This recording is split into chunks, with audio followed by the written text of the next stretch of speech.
आप सभी को नमस्कार। आज मैं आप सभी के समक्ष एक धार्मिक कहानी लेकर आई हूँ, राम नाम की महिमा। तो श्रवण करते हैं ये कहानी। बहुत समय पहले की बात है। किसी गांव में एक व्यक्ति रहता था। वह बहुत पापी था। उसने अपने जीवन में कभी कोई पुण्य का काम नहीं किया था। उसने अपने पूरे जीवन में सिर्फ पाप ही पाप किया।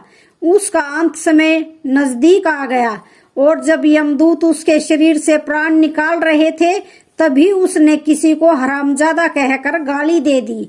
यमदूत उसके प्राण को लेकर यमलोक पहुंचे। वहां पर यमराज ने चित्रगुप्त से कहा कि इस मानव ने अपने पूरे जीवन में कितना पाप और पुण्य किया है, जल्दी बताओ। चित्रगुप्त ने यमराज से कहा कि प्रभु, यह मानव तो बहुत ही पापी है। इसने अपने पूरे जीवन में हमेशा पाप ही पाप किए हैं, कभी कोई पुण्य नहीं किया। लेकिन मरते समय इसने किसी को हरामजादा कहा है, जिसमें राम का नाम भी आता है। अर्थात इसने एक बार राम का नाम लिया है।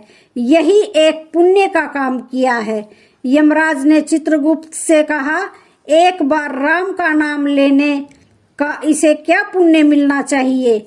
चित्रगुप्त ने कहा कि हे प्रभु, इसके बारे में तो मुझे भी नहीं पता। तब यमराज चित्रगुप्त और वह मरने वाला व्यक्ति तीनों भोलेनाथ के पास पहुंचे और बोले कि शिव शंकर, आप यह बताइए कि एक बार राम का नाम लेने का क्या पुण्य मिलना चाहिए। इस पर भगवान भोलेनाथ बोले कि हे यमराज, एक बार राम का नाम लेने का पुण्य क्या होना चाहिए, यह तो मुझे भी नहीं मालूम। तो चलो ब्रह्मा जी से पूछते हैं। इतना कहकर सभी ब्रह्मदेव के पास पहुंचे और यमराज ने ब्रह्मदेव से कहा कि हे भाग्य विधाता, एक बार राम का नाम लेने का क्या पुण्य मिलना चाहिए। इस पर ब्रह्मदेव ने कहा कि हे यमराज, इसके बारे में तो मुझे भी नहीं मालूम। राम नाम तो नारायण का है। तो चलो उन्हीं से पूछ लेते हैं कि एक बार राम का नाम लेने का क्या पुण्य मिलना चाहिए। सभी भगवान विष्णु के पास पहुंचे और यमराज ने भगवान विष्णु से कहा कि हे पालनहार, मरते समय इस व्यक्ति ने एक बार राम का नाम लिया है, अर्थात आपका नाम लिया है। अब आप ये बताइए कि एक बार राम का नाम लेने का क्या पुण्य होगा।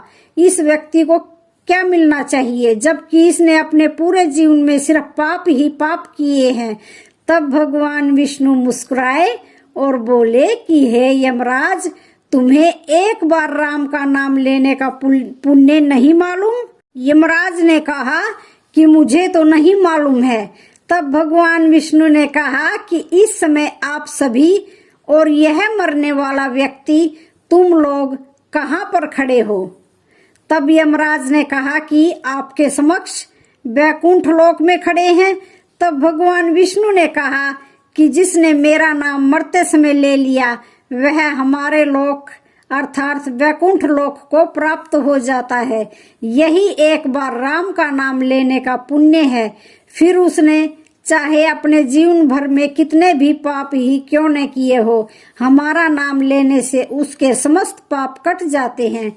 तब उस मृत व्यक्ति को एक बार राम नाम लेने के पुण्य की वजह से उसे वैकुंठ लोक में भगवान विष्णु के चरणों में स्थान मिला। ये है राम नाम की महिमा। तो आप सभी को ये कहानी कैसी लगी? वीडियो अच्छी लगे तो चैनल को लाइक शेयर सब्सक्राइब जरूर करें। धन्यवाद।